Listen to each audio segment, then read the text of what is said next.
What's going on, guys? Welcome back. We're here on Black Hollywood Live for yet another Conversations episode. And let me tell you guys, it's a very special day because Black Hollywood Live is getting pretty big time. We've got a real live A-lister. We've got one of the Justice League in studio, guys. Hang out with me right now. We are going to talk to Ray Fisher. We'll see you in just one quick second.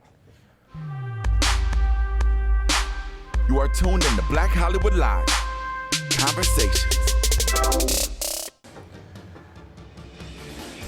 Now we have the Pokemon theme. You've got the Pokemon theme. Yeah, I'm matching you It's on a this, theme right? for life. Yeah. To catch them is my real test. Oh, the lights. To train them is my You need strobe when it comes to this.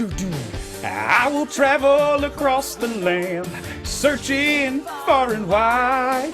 You better watch out. Each Pokemon to understand the power that's inside. Pokemon, Gotta catch them, it's you and me. Pokemon, I know it's my destiny. Pokemon. Whoa, you're my best friend. In a world we must defend. You know we're gonna defend it together. Come on now. Gotta catch them, our hearts are true. You better sing it with me. I was singing, man. I was singing. Now you teach me, and I'm gonna teach you. Yeah. Pokemon, you gotta catch them all. And we're back. Here we are. It's a theme for life, ladies and gentlemen. That's how you get out of bed every day in the morning. You go seize the day. You go catch all those Pokemon, your dreams, whatever's happening in your world. It's just a metaphor for your dreams. Go catch your dreams. That's what we're here to talk about, guys. So we're launching a brand new Pokemon installment. No, just kidding. We're here. It's Black Hollywood Live. It's Conversations. And guys, this is a huge day. I mean, this is massive. We've got the man, the myth, the legend, the Cyborg. I'm here. It's just as massive for me, though. I mean, I appreciate you having me on. I really, really do. This is Any so chance exciting. I get to talk about what it is we do, Yeah. I'm privileged, I'm humbled, I'm ecstatic to do it. So you've been like all over the world recently, right? Like in the last week, you've been a bunch of countries promoting the movie. Yeah. We went to Beijing. We went to China. The reception there was beautiful, man. Absolutely beautiful. I mean, the fans are super passionate. Yeah. We just got back from London a bit ago doing a press junket out there. Same setup over that way. You know, they had this huge display for Justice League, Right. And they have each room is set up. Sort of like what each hero represents. So you have Barry Allen's room. It's set up Okay, like cool. his scene with Bruce Wayne. Right. You've got Diana Prince's room set up, and she's doing, like the when she's dusting off the archaeology and all right. that stuff. Aquaman's is a bar, obviously. Sure, Shout right. out to Jason Momoa. Yeah. And Cyborg's is the Red Room, Okay. which is where he's born in both the comic lore and in our movie iteration. Yeah. Yeah. That's pretty cool. It was dope, man. It was really good. So like when you're on the road like that, you're traveling with the whole gang. Does it kind of feel like you guys are like like it's a group? You know the gang. Like you're kind of hanging out like the Justice League a little bit. It feels that way. I mean, luckily we're not tired of each other just yet. Right. I will say every time I get a call and I ask like, well, who's going to be there? And they're like, everybody. I'm Yeah. like, oh yeah, okay, It's fun. good. It's like a family reunion. Because you guys aren't obviously like shooting together all the time. So you had scenes with some people, and so months would pass where you wouldn't see someone, right? Yeah, I mean, weeks more like it. We shot in London for about 8 months, from like March to October last year, and obviously with the additional photography that we had done, this past summer. But it's a situation you walk on set and you feel like your family, you feel like you're home, Right? And that's a testament to the way that Zack Snyder and Debbie Snyder and everyone involved sort of ran that camp. Right. You just walk on and you feel a part of it. So now that we're getting closer and closer, this has obviously been a massive experience for you in your life, right? Because it's just the last few years, it's literally life changing, right? This has been the singular focus of the last 3 years of my life. I've been eating, sleeping, breathing, dreaming Justice League. Right. For me, it's a dream come true. I don't think there's any project, that I would have wanted to do that makes the most sense for me as an actor. And, this is stuff that I grew up loving as a kid. So, it's just this strange, like, coming full circle, being able to be a part of this now. It's amazing, man. So take me back to April 2014. That article comes out. You get announced, right? And it happens, and it's the big announcement, and there's the picture of you, and it's from the Muhammad Ali play that you were in. That's like the big headline. They're like, it's a stage actor, and he's going to be Cyborg. That news breaks, and the world goes totally crazy. Do you remember where you were at that moment? I do remember. I remember I was panicking in a sushi restaurant because someone had, that news was not supposed to be announced. Oh, that was not an official announcement. And so I'm like, oh no. I was like, what happened? Are they going to think it was me? Like, am I going to lose my job? Like, it's that kind of situation. Right. Because these things, they just have a way of getting out there. Of course. And so once I was assured, like, listen, it didn't come from you, yada, yada, yada, that's when I was able to, like, breathe in it. But my first instinct was, like, panic. Right. You know, because, you know, we keep things under a pretty tight net of security. Sure. So once I settled down from that, I actually got the call from Zach, you know, a little bit before that article dropped. And that's knew, yeah. exactly. And that's when I knew about it, but I couldn't tell anyone. And so I'm on the phone with Zach, and he's like, hey, listen, you know, just don't say anything to anybody about it. And I'm like, okay, cool. So I call my mom, and I'm like, hey, Mom, just so you know, something crazy happened. I can't tell you what it is, but just know that, like, thank you. She didn't even know yet. No, she didn't know. And she didn't want to know because I try to downplay things generally. Right. Okay. And so she knows if I get super excited about something, she's like, look, this is real. I don't need to know. Just keep doing it. Tell me when you can. So, like, at that point when it happened, how long had you known for? I'd known maybe about a week and a half or so. Oh, so week and a half. It was super fresh. Wow. Yeah, super fresh. And you know, it was very interesting because, you know, certain things end up coming out that are true. Some things end up coming out that are not so true. It's just like this weird sort of Hollywood hype, speculative sort of area that you live in. So, like, when that period of your life, right, that's obviously right on the cusp of when everything kind of kicked into DC Comics world where you become a literal superhero.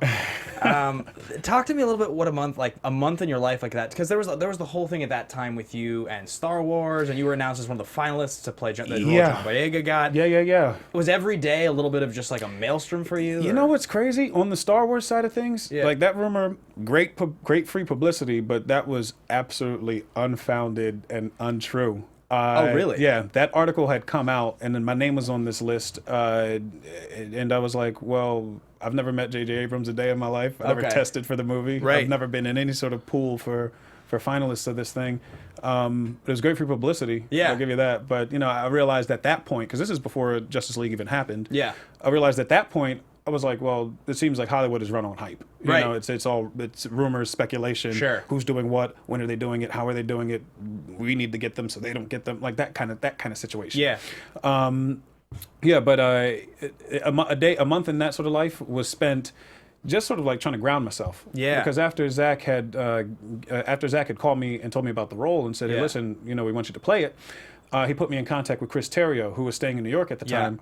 And, you know, he and I got to just chat about everything, you know, and they sent me every Cyborg comic just about ever created. Right. And, you know, I was able to sort of like look at who the character was in such detail and I was able to sort of pick the attributes from each iteration that I wanted to use for the character. So you went all the way back to like 1980. You read Crisis and all that stuff. Everything. Absolutely. And that, to me, is that is the basis of where everything is with Cyborg in our movie here today. I mean, he was such a grounded and real character, which I found really, really exciting, especially because you're dealing with so many crazy superpowers. You're dealing with, like, I mean, so many things that are so far-fetched. Sure. You know, if you don't ground it in some semblance of realism, you know, it just simply becomes like...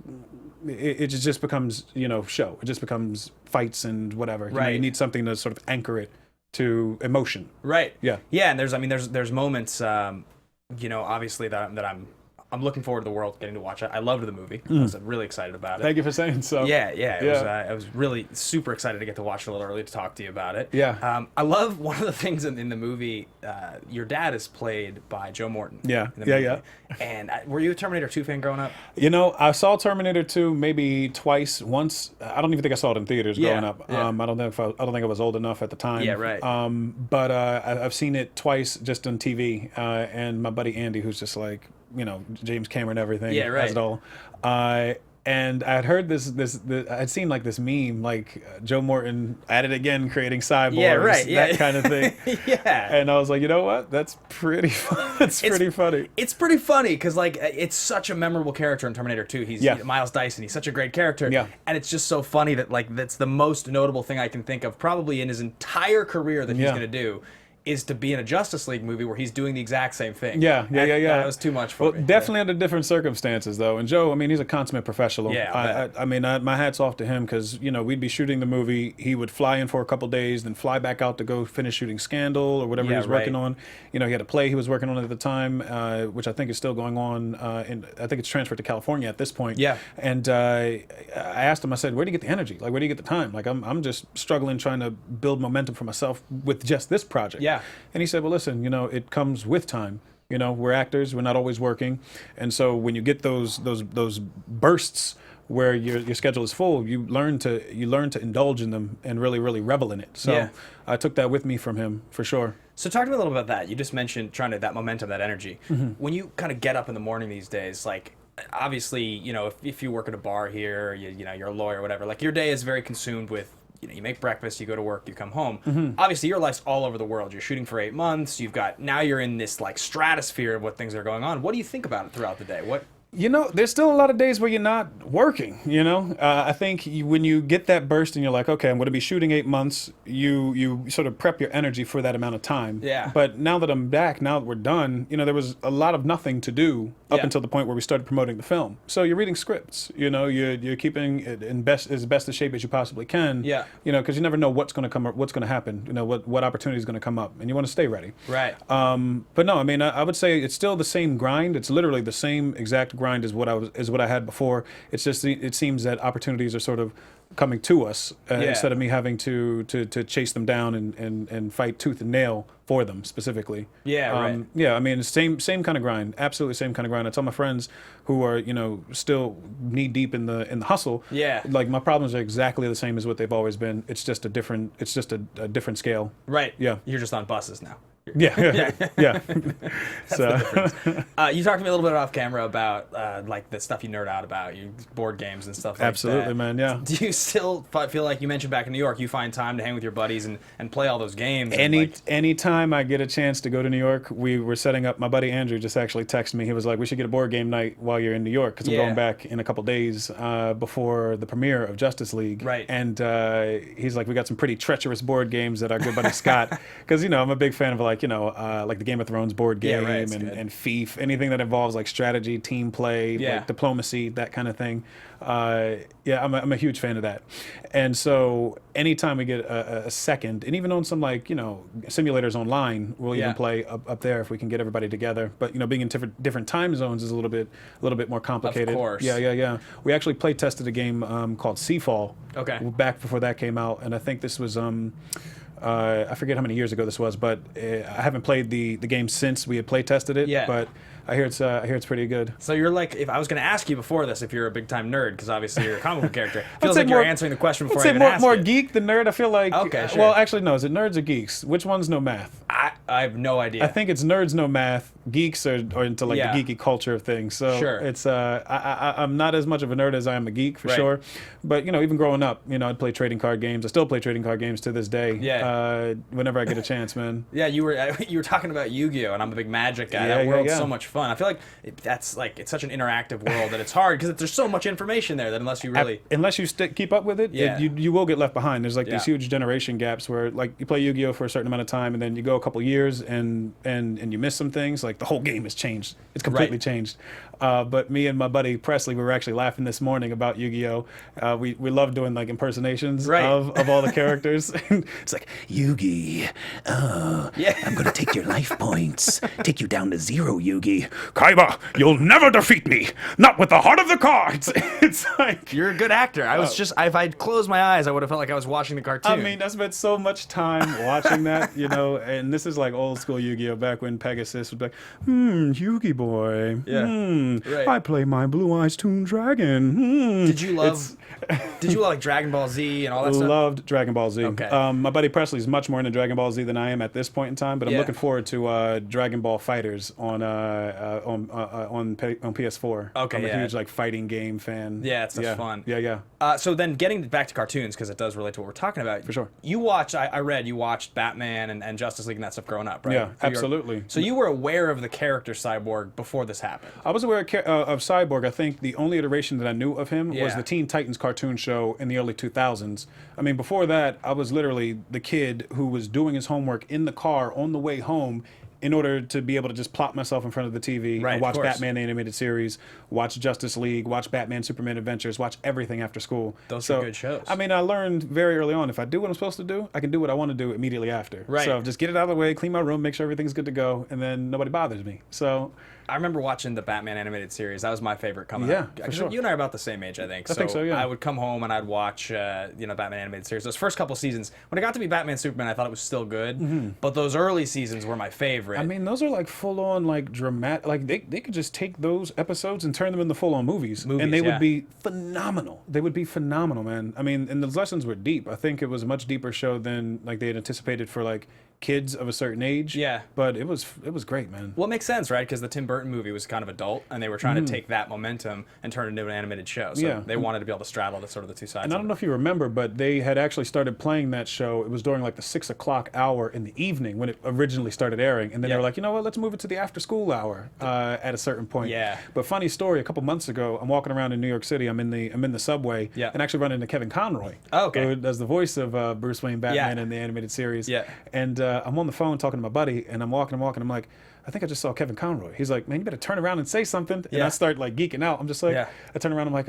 excuse me, are you Kevin Conroy? And he goes, yes, I am. Yeah. And I'm like, hi, I'm Ray Fisher. I'm playing a Cyborg in the live action movie. I appreciate your work, sir. And then I just like scared it off. Yeah. He's like, yes, I am. So I interviewed him over the summer at Comic-Con. Yeah. And because there was a new movie, I think, was it like Batman and Harley Quinn or something was coming out. Yeah. And so at the end of the interview, I was like, hey, would you do me a favor? He's like, sure. I was like, I wrote some lines for you. What if Batman lived in L.A.? And he was like, I'm sure it'd be a very different character. And I was like, would you mind saying these in the Batman voice? And so he's like, picks the cards up and he's like, I'll take kale with my salad. And I like gave him all these lines and he was like, oh, Warner Brothers is going to kill me. It was like pretty funny. But yeah, I nerded out so hard. That could be a whole nother universe of things when Batman goes to like Earth 85 and, he's like he's surfer Batman, just chilling out. Oh yeah, he's totally. So anyway, so you watch these growing up and you got into Cyborg and you really embraced the character. So now, do you feel like you know as much as pretty much anybody about this guy? I wouldn't say so, no. I mean, I feel like I know enough to hold an argument for any version of Cyborg being what it is that we see on camera. Yeah. But no, I wouldn't say that I mean, there are people who literally study these as if they are holy writ. Right. So, I mean, it depends on the iteration you're going with. It's like, do you go New Teen Titans? Do you go Teen Titans, the cartoon show? Do you go, which are two very different, completely different characters? Do you go Cyborg, Justice League New 52? Like, there's a version of Cyborg for everybody. And luckily, since he's relatively new to the whole game, there isn't this sort of set tone for him just yet. You can still experiment with him and evolve him the same way that his technology will continue to evolve. Yeah, I mean, you were talking about in an interview of yours that I read that you wanted the Cyborg standalone to be kind of more of an intimate movie. Yeah, honestly, I think it would serve the story in an interesting way. Yeah. And I mean, there's so many different ways you can go with the character, but since we're dealing with so many like world-changing events, it's just my personal preference for solo films to sort of be their own thing. Right. Because you have to explain at the end of the day why these other characters don't show up to help save the day. Of course. And that's one of my things. Like if you can make a superhero movie and also have some semblance of logic that makes sense on top of it. Yeah. That's definitely something I respond to personally. Now, I mean, people have all types of opinions about what it is, but that's just mine.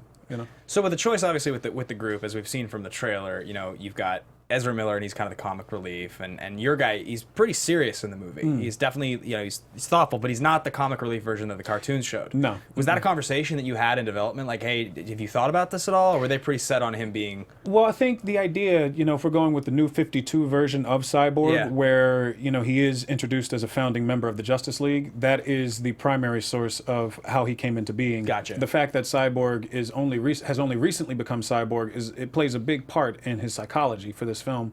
And the idea that you don't want to grow a character too much, too quickly either.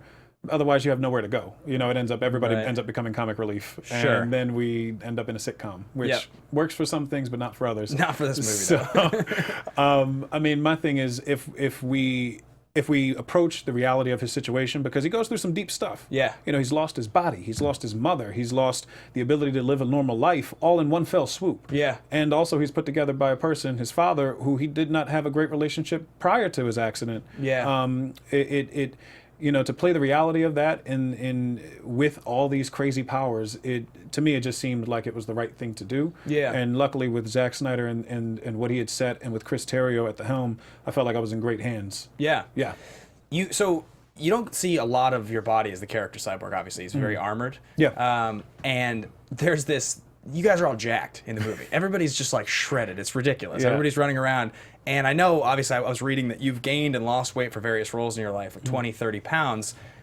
Is that like, do you feel competitive with the other guys, even though it's mostly your chest and your head that's showing? You know, no. There were some football sequences that we shot. Okay, gotcha. And there were some sequences of Victor Stone prior to his accident. You know, so in order to portray a college football player, I had to put on a significant amount of weight. I was about 30 pounds heavier than where I am today. Yeah. And when I played Muhammad Ali in a play off Broadway, I had to put on 20 pounds to play him. Yep. So, I mean, as far as competition goes, no. I mean, you walk in there, we're all sweating the same kind of sweat. We're all going through torture. Yeah. We're all having to eat the same sort of meals, but we're also all working toward different goals. Yeah. So, you know, Ezra's working on agility, mobility, flexibility, those sorts of things, and don't get it twisted. He's just as strong, if not stronger, than most of us.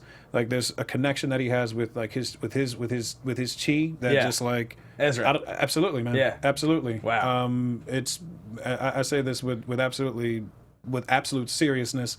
The guy's strong. Yeah. Like, but you know, and Jason's working on different things. We all had different goals, but we all just had to do it in the same room. Yeah. And so, you know, we're also training in there with a lot of the Themyscirans, a lot of the Amazons who are in the movie. And so, if there's any competition, you look over at those ladies' work and you're just like, look, we got to band together because they are strong. Yeah. we won't be able to take them if we needed to. They're badasses. Oh my God. Oh my ridiculous. God. I mean, they worked harder, 10 times harder than any of us. So, you know, it was a beautiful thing to see. Can you talk to me a little bit about the difference between when you're going to be in every movie theater in the world and you're trying to gain weight for a role versus in 2013 when you're doing it for an off-Broadway play? Yeah. What's the process like for you? I mean, one's obviously in your hands entirely almost. The other is you're part of the machine, right? For sure. To play Ali, that was basically all me. I had a trainer, you know, when the play was actually rehearsing, which was for about a month and a half prior to that play opening.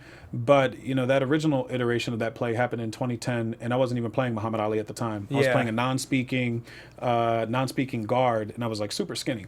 Yeah. And Ben Vereen, who was one of the actors in it at the time, he says, you know, I tell him, I'm like, well, look, if this ever moves to New York, I want to understudy Ali. And he's like, look, man, if you start training now, you could play Ali. Yeah. And so 3 years later, mind you, and this is an absurd amount of time to wait on a play, right? Yeah. It's 3 years. But every day I'm getting up running. Every day I'm getting up and I'm eating more than I usually do, doing push-ups and trying to get my body prepared for what I would hope would be this play coming to New York. This opportunity, yeah. Absolutely. And, you know, 3 years later, it ends up working out. Yeah. But all of that was, it was just on me. But I felt so passionately about the piece that it was enough to get me up out of bed in the morning. And I'm just like, I know this is going to happen. I know it's going to happen. I know it's going to happen. So I ended up finally getting the call, and they said, well, we want you to read for Muhammad Ali in this workshop we're doing. I was like, this is it. This is what it's all been for. And I'm glad I spent every piece of sweat, every drop of blood, every tear I've shed, every injury I've inflicted on myself, you know, it was worth it, you know, because you ended up seeing it pay off. And so, you know, the same process, and it was a 3-year process for that play.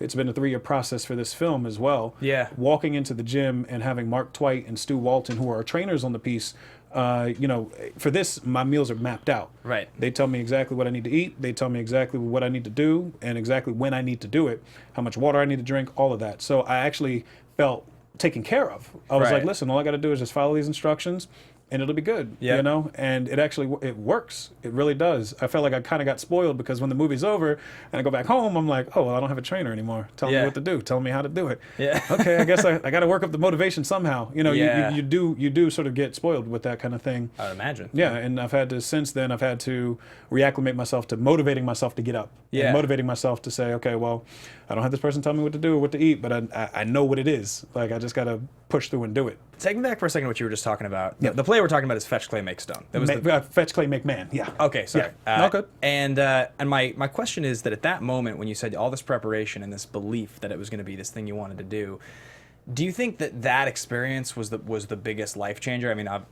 compared to this, it's sort of different, but prior to being part of a blockbuster, was that the biggest moment in your professional career? Yes, for sure. The thing is, it was something that I put my absolute all into. And, you know I have a lot of friends who are super dedicated and put their all into everything they do, and you don't necessarily always see the benefits of that. Yeah.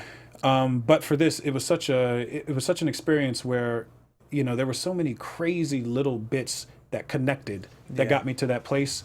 I had heard about the play from a friend of a friend, a woman I didn't even know, who didn't know me anything in the world. She emails my friend and says, "Oh, well, this play sounds like that guy Ray you were telling me about. You might want to pass it along to him." Yeah. If it hadn't been for her, this woman I didn't even know, passing that information along, and then me following up on it, and there being a bunch of crazy, small acts of kindness from other people in my life, and being a part of that process, we literally would not be sitting here having this conversation today. I can go back and map it out, person to person, interaction to interaction, and see how humbling that road has been. Yeah. So as much as it is the hard work, you do need a little bit of luck, and thankfully I've had that. Yeah. Yeah. Do you remember when you were doing that play, like the seeds of, okay, the world's kind of paying attention to this a little bit, like what they were? Yeah, for sure. Ang Lee actually came and saw the play. I read about this. He at the time he was working on and I think he is still in developing a 3D boxing movie about Muhammad Ali and Joe Frazier and their rivalry.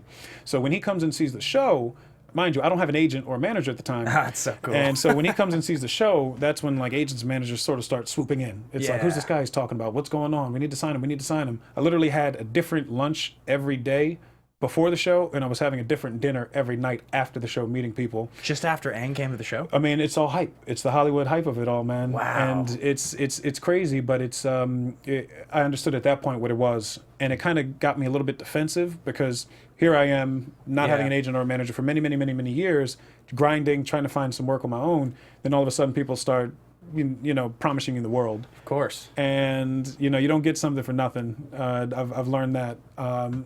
So I ended up signing with an agent and a manager from there. Ended up taking my first trip out to LA and meeting with a bunch of the studio casting directors and just studio folks in general. And that's when I met up with the folks in Warner Brothers. Cool. And things just started taking off from there. Yeah. Yeah. Wow, that's unbelievable. It was crazy, and it's like I said, there was nothing solid to hold on to. People were enticed by the hype of it, the potential for it. Yeah. And they jumped on it. Have you been in touch with Aang at all about that movie or no? It's still in development right now. I haven't talked to anyone about it in quite some time, but I hope he gets it made for sure. Yeah, he's a brilliant director. Absolutely, man. So I read in an article that you were talking about that you imagined that your success was going to come in your 40s. That you said I'm a guy who's going to take it slow and I don't expect too much. So by the time you're 33, you're going to have a Cyborg standalone film opening in theaters with you as the star. You're the guy.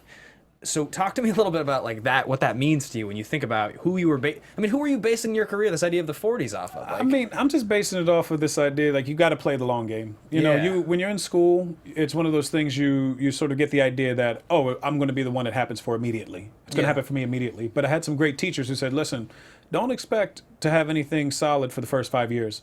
If you're expecting to just get out of school and book everything, you will be heartbroken. Yeah. And luckily, because my successes have come fewer and further between, I've had time to really evaluate what it is I want to do. Yeah. And with respect to the success of the film industry, I planned on staying in theater for as long as that would happen, as long as they would have me, until somebody came calling or came looking. Yeah. And that plan just happened to work out many years prior to what I was imagining would happen.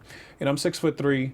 My voice is a certain kind of voice. It could look incongruous to certain people on film. It's like, well, he looks young, but his voice is deep. Like, how do we cast him? Like, what do we do? Yeah, I get you. And so, until I grew into my features, which I assume would probably be around like 40, 45. Yeah. I was like, there aren't too many roles out there for me, and Sure. the idea that I had never envisioned it being in the superhero space of things, I was like, you know what? That makes perfect sense. Yeah, right. As soon as now that I know, it was just a specific role that I needed to fill that gap, that time. Yeah. So you talk about that. I listened to an interview recently with Michael B. Jordan, and it was actually Bill Simmons, and he asked him, who do you see as your peers? Sort of like, who's on your corner for your roles? And what he said was, as an actor of color, it's so difficult. It feels like I'm going out for the same roles Denzel's going out for still. Yeah. Who do you kind of see as your peers? Do you feel that same way? Honestly, because of the way that Hollywood is going and the sort of diverse nature that's opening up, Yeah. I mean, everybody's your peer. You can get cast in a role for any number of reasons, and a lot of which it's like it ends up being sort of hype. I'm not sure what goes into everyone's casting process, But for me, I'm not trying to specify my experience to simply being a black experience in Hollywood. Yeah. Other people may see it that way, and if certain roles come along that don't reflect my values with that, I'll just say thank you, but no thank you. I'm not going to be sort of pushed into a corner or a direction that I don't want to be in. Yeah. 'Cause I can go back to theater. You know what I mean? I can go do Shakespeare. I could go play Hamlet. I can do whatever I want with respect to that and have it be colorblind. So, insofar as all that's concerned, I would just say people around your age range. I mean, these days, I think I think these days everybody's reading everything. And if you got a good enough agent or manager who's able to get you into certain rooms and get casting people and get executives to think differently about how they see a role based on different attributes, you're in good hands. Yeah. I think we definitely still have a long way to go with respect to diversity and everything. But what I've got for me right now is mine, and I'm happy with that. I'm content with that until the next thing that I'm passionate about comes along. So, talking about then the way that you did see your career, who were the guys you grew up watching? Who were your idols, the guys that you wanted to be? I watched everybody, man. Wesley Snipes is Blade, Michael Keaton is Batman, in the superhero space, like, it just couldn't be touched. Yeah. So, and also a consummate professionals like at least my golden age of Hollywood during the 90s, obviously Denzel Washington, Will Smith, everybody. I would watch a movie and see things that I could pull from every person that I watched, good or bad, I had a starstruck moment, and this is the first and only time I had ever been starstruck in my life. Yeah. I used to bartend for the theaters on Broadway, right? Yeah. And so a lot of the stars would, walk in the same stage door as us. Their dressing rooms were near the same area where we'd walk in. Right. And I was bartending at Cat on the Hot Tin Roof. Okay. And it was starring James Earl Jones, cool. right? So I walk into the theater, and I walk past the door, and he's just sitting there reading the newspaper in his dressing room, just like hanging out. And I walk past and double take. I was like, oh man, that's James Earl Jones. Yeah. I was like, oh shoot. So I go talk to my bar manager, and I'm like, I just saw James Earl Jones. He was just sitting there reading the paper like a normal guy. Right. And he's just like, just knock on the door and say hi. Like, he likes for people to say hi to him. That's so And I was cool. like, okay, cool. So I go in the next day, and I'm like, excuse me, Mr. Jones. Like, voice crack. I'm serious, man. He looks over, and he's like, yes, do I know you? And I'm like, my name's Ray Fisher. I'm an actor. I just wanted to say, I really appreciate your work, sir. And I start babbling over top of myself. Yeah. And he's like, oh, come in. Yeah. And we just sit there and just chat for 20 minutes about everything and nothing. We talk about Arnold Schwarzenegger. We talk about just life, And so after that experience, being able to sit with him and see somebody so humble and so cool who was at this point in my mind and sort of bringing him down to the fact that he met me at my level. Yeah. I was like, that's the kind of person I want to be. If I have any success in this business, I want to hold on to that. Of course. Yeah, man. That's amazing. That's such a cool story. Yeah. And, bartending for those theaters, man, you saw a lot of people walking in and out of there, and a lot of different shows. I got to meet Denzel Washington and Viola Davis. We had a barbecue for the theater that we were doing. I was bartending at, and they were doing fences. Yeah. So, just people across the spectrum. And I got to see them in a much different setting than I am meeting these people again today. Yeah. And so when I tell them stories like, oh, I used to bartend at the theater that you did that play at, they're like, oh, did you? Yeah. Oh, okay. Like, Whoopi Goldberg, to this day, is still one of the nicest people I think I've ever met. She comes downstairs. We're bartending at a play called Race that Kerry Washington was in, and James Spader and David Alan Grier. She comes down and buys a Kit Kat, and I'm just like, how you doing, Miss Goldberg? And she's like, oh, I'm doing okay, baby. How you doing? And I'm just like, oh, I'm good. She's like, all right, take care, sweetie. Just nice people. Yeah. That to me was an invaluable experience because it grounded these people who I saw as larger than life at that time. Yeah. Yeah. I know that I used to bartend as well, and so and here in LA, obviously, so the same sort of thing. You see famous people just sort of come in, and you're just, all right, well, and then you interact more in that world. That's really cool, though. Those are amazing stories. I'm so jealous that you've gotten to meet Denzel. He's that's very high on my list. I forget what he brought to the barbecue because it was like a potluck, so everybody brought something. I think it was maybe fried fish or maybe chicken or something of that nature. But it was great, man. It was really great. One very important question for you: is Gal Gadot actually an Amazon? Yes. She is. Yes. Is that a true or false question? True. is it speed round? Yes. I feel like when I watch her in Wonder Woman, then in this movie, I watch her on screen. I'm just like, that's a human being. That is a human being. She's so I just can't stop. She's just like entrancing. Well, that's the thing. I mean, she's a beautiful person inside foremost and outside secondarily. You know, and I think that's what people love to watch. You know, there's certain actors, regardless of what they look like on the outside, there's a sort of magnetism that they have when you watch them. And I think, you know, her magnetism just shines right through. Yeah. Yeah. And I think if she had the same spirit in a different body, it would be the same thing. You'd be like, there's something about that person I can't put my finger on it. It's just, I just want to watch them. Doesn't surprise me. I love that they made the Amazons all have her accent. That's like one of the best stories. So, all right, talking about the movie, just for another couple minutes here. Yeah. The phrase "Unite the Seven" was thrown out a lot before. It was. That was on like posters and things like that. And without getting too much into it, we know from the press that's been out there, there's 6 people that have been doing press for this movie. Who? Who are those people? So is there anything you can tell me about what the 7 means? Well, from what I hear tell, Unite the Seven was which was on an Aquaman poster, I believe. I believe Unite the Seven was actually Unite the Seven Seas, which is what Aquaman is trying to do. Unite the 7 kingdoms of Atlantis. That's what that means. That's what I hear. But there may be some other things going on too. Okay. It could be like one of those double meanings. Sure, sort of right. Double entendres. That's supposed to suggest some things. Absolutely. As a fan now of the comic books, you've read a ton of them, and we know who's in this movie. Are there any characters that you are particularly excited to see brought to this franchise? You know what? I'm interested to see how they expand on Lex Luthor. Yeah. You know, at some point in the future.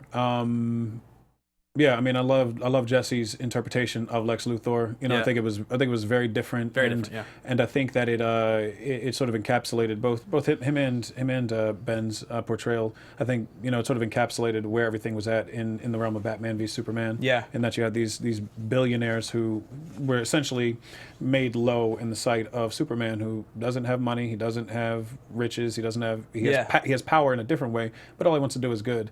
You know, it sort of. It makes us question our ideas of power and what that means. So I'm excited to see like where he goes from there. Because if you remember at the end of BVS, like he's just getting the shave, he's just got the baldy. So I want to see like how he evolves that in the future. For sure, for sure. I think we're just running out of time. So I want to ask you so many more questions. We've got nothing but time. But thank you so much for sitting down and talking about the movie and your career. Your story is really inspiring. I love the stuff you were telling me about that moment on Broadway. I think that's just so cool to know that you, because we didn't even talk about it, but I know, 2008 was your first time doing Shakespeare Live, the stuff with Macbeth. I imagine that was another big moment for you as well. For sure. I feel like every moment that I've had has seemed like the biggest moment at the time until another moment comes after it, Right. And I've been just as grateful, for the opportunities that I had back then as I am now. Like that feeling hasn't changed. Yeah. My job is still the same. I'm still acting. I still get the same feeling of joy that I get from it. It's just a different scale now. Yeah. So hopefully I'll be able to return in prime form to the theater, sooner rather than later. But I'm just grateful, man. Last couple speed round questions before we wrap up. Speed it up. Let's go. Let's see what we got. So, I know you were a choir singer. I know that you were a singer. I did a little bit, just a touch. Yeah, I know because of your pipe singing the Pokemon song that you've got talent. So what's your karaoke song if you go out? Living in America, James Brown. 100%. Absolutely. I'm of the mindset, I'm like, you know what? If we ever change the national anthem, it should be Living in America by James Brown. The Rocky IV special. Oh my gosh, it should be. Yeah. Okay, fair enough. That's a good one. If you had a sonic cannon, what would you do with it? Just I guess we blast some garbage in outer space, blast it into the sun. Help clean up the earth a little bit. That's fair. Yeah. That's fair. Number one director in the whole world that you want to work with in your career? In the whole world. I mean, I've worked with Zach at this point, so that's done. I would say Ang Lee. Man, I like how eclectic his style is with the films that he works on. Major for sure. Movies, yeah. I mean, no movie is ever the same. Never works on the same thing twice. Never. No. Winner of 2 Oscars, but neither film won Best Picture. Do you know that?